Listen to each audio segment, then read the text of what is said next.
अस्सलाम वालेकुम। आप सबको खुश आमदीद। एक प्यारा सा अफसाना आप सबके लिए जिसका नाम है शाही कोफ्ते, राइटर सनिया उमर। अगर आपने अभी तक मेरे चैनल को सब्सक्राइब नहीं किया तो कर लीजिए, कमेंट, लाइक और शेयर भी ज़रूर कीजिएगा। तो फिर चलते हैं कहानी की तरफ। किसी ज़माने में रसोई शुरू करना एक अहम रस्म होती थी। अपनी गृहस्थी, अपना चूल्हा बहुत मायने रखते थे। मैंने जब अपना किचन सेट किया तो सिर्फ मैं और मेरा मियाँ थे। पाकिस्तान में जितना अरसा रही, ससुराल में किसी ने काम ही नहीं करने दिया। इसीलिए पहले 2 दिन खाना बाहर से आया, बर्तन धुलने लगे, देगचियों को जहमत ही ना हुई। मैं पूरी तरह घर सेट करने में मसरूफ़ थी। मुल्क से बाहर हमारा छोटा सा आशियाना था, हर काम खुद करना पड़ता। इब्तदा में न सौदे की समझ आती थी, न इलेक्ट्रिक बर्नर की। पहली क्लास की तालबा की तरह मैंने हर चीज़ नए सिरे से सीखी थी।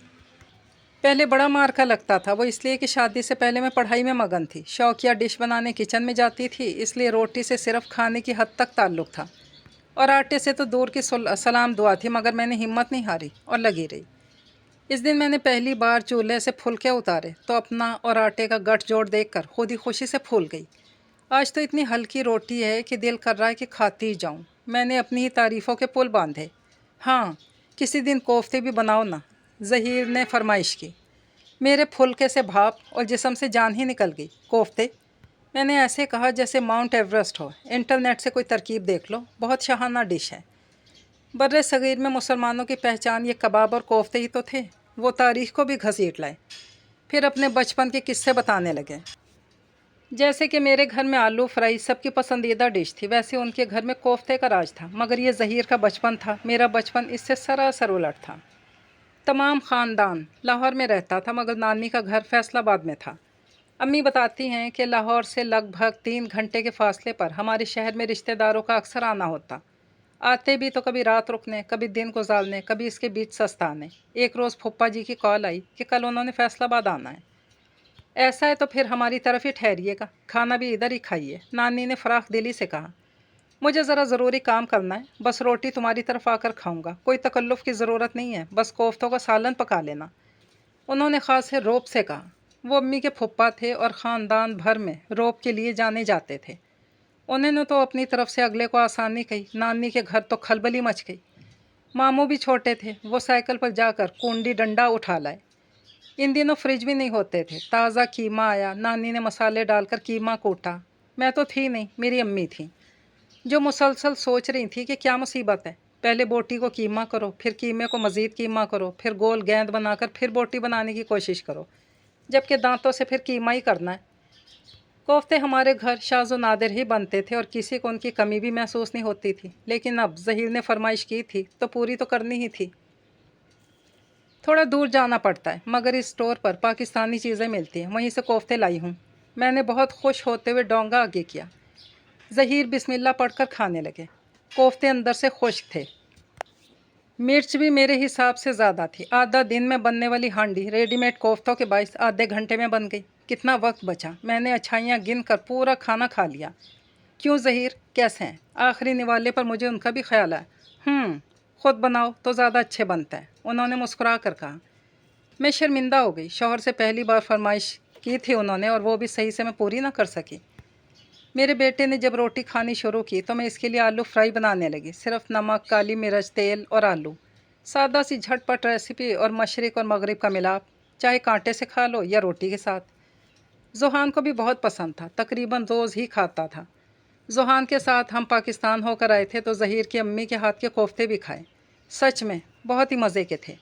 इसलिए वापस आकर मैंने उन्हीं की रेसिपी से कोफ्ते बनाए। मैं बाकी कामों में बहुत ताक हो चुकी थी, फिर भी कोफ्तों में मेहनत लगी, मगर ये मेहनत ज़हीर की खातिर थी। पसीने की हर बूंद से मेरा चेहरा चमक रहा था, भाग दौड़ से मेरा खून बढ़ रहा था, और ज़हीर की खातिर वक्त सर्फ करना तो मेरे लिए एजाज़ था। जब मैंने दोपहर में खाना खाया तो मुझे लगा मैंने कमाल ही कर दिया। बस अब तो हर दावत की एक डिश पक्की हो गई। मैं ख़ुद को सराहती, ख़ुद से बातें करती। उस दिन हवाओं में थी। कैसे बने? मैंने फ़ोन करके पाकिस्तान से रेसिपी ली है। मैंने खुश होकर निवाला लिया और कोफ्ते पर दही लगाकर ज़ुहान को भी दिया। 3-4 निवाले खाने के बाद मुझे एहसास हुआ कि ज़हीर खामोशी से खा रहे हैं। उन्होंने तो कुछ कहा ही नहीं। कैसे बने? अच्छे हैं, अम्मी के जैसे नहीं हैं, उन्होंने मजबूरन कहा। मेरा तो सारा जोश ही ठंडा हो गया। इतनी मेहनत की और सुनने को ये मिला। हाय, अब सास का फ़ोन आएगा तो इनको भी बताएंगे। मेरी सास को और मौका मिल जाएगा मुझ में कीड़े निकालने का। मैं बदमज़ा हो गई मगर हार ना मानी। किसी ने कहा कि ब्रेड के स्लाइस डालो, किसी ने कहा प्याज का चूरा डालो, कभी दही तो कभी मीठा सोडा। मैंने आहिस्ता आहिस्ता ख़ुद को कोफ्तों में ताक कर लिया। पूरी कम्युनिटी में मेरे हाथ के कोफ्तों की धूम थी। जोहान और इब्राहिम ने भी एक फ़िल्म देखी थी जिसमें गधा राजा बन जाता है और इसे शाही कोफ्ते पेश किए जाते हैं। मेरे हाथ के कोफ्तों की धूम मेरे बच्चों के भी कोफ्ते पसंदीदा हो गए और मेरे कोफ्ते तरक्की करके शाही कोफ्ते कहलाने लगे। ज़हीर हमेशा खामोशी से खाते, बोलते कुछ नहीं। सारे डिनर पर मेरे शाही कोफ्तों की धूम थी। आपके अलावा सब ने तारीफ़ की। मैंने एक रोज़ फिर से गिला किया। मैंने खा लिए, मतलब अच्छे थे, और यही तारीफ़ है। वो सादगी से कहने लगे, मुँह से खा रहा हूँ, मतलब अच्छे हैं, और यही तारीफ़ है ना। वो सादगी से फिर कहते, मुँह से खा रहे थे मगर दिल में तो यही सोच रहे होंगे ना कि आपकी अम्मी जैसे नहीं है। मैंने रूठ कर कहा, मैं सादा इंसान हूँ तो तारीफ़ नहीं करता, तुम जानती हो।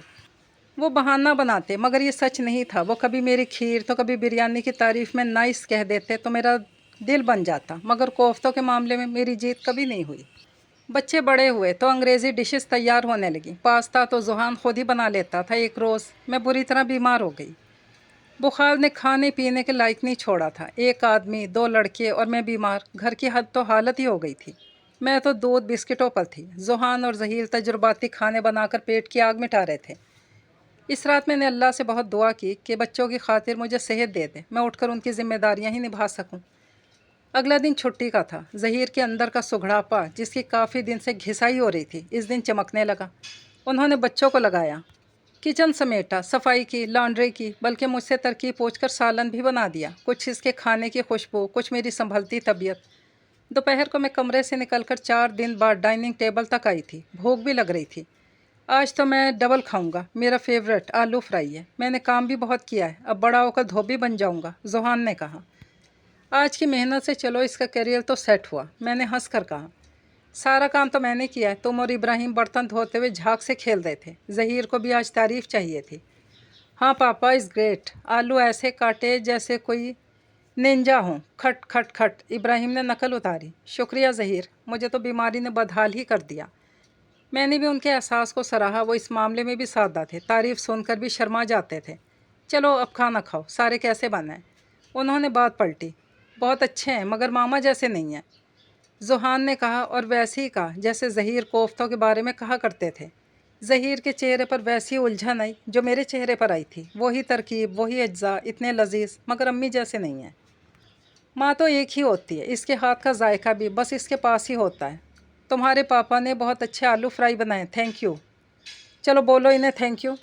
मैंने प्यार से समझाया, थैंक यू पापा। दोनों ने बेक वक्त कहा। उस दिन मैं खुद भी समझ गई कि मेरे शाही कोफ्ते चाह कर भी मेरे शौहर की माँ और बचपन का नेमुल बदल नहीं हो सकते। उनके दिल में माँ के हाथ के बने वो कोफ्ते हमेशा अफजल रहेंगे जो वो बचपन में खाते थे। मैंने फिर इस्लाह हासिल मुकाबलेबाजी से हाथ खींच लिया। ये कहानी अपने इख्तिताम को पहुँची। अल्लाह हाफिज़।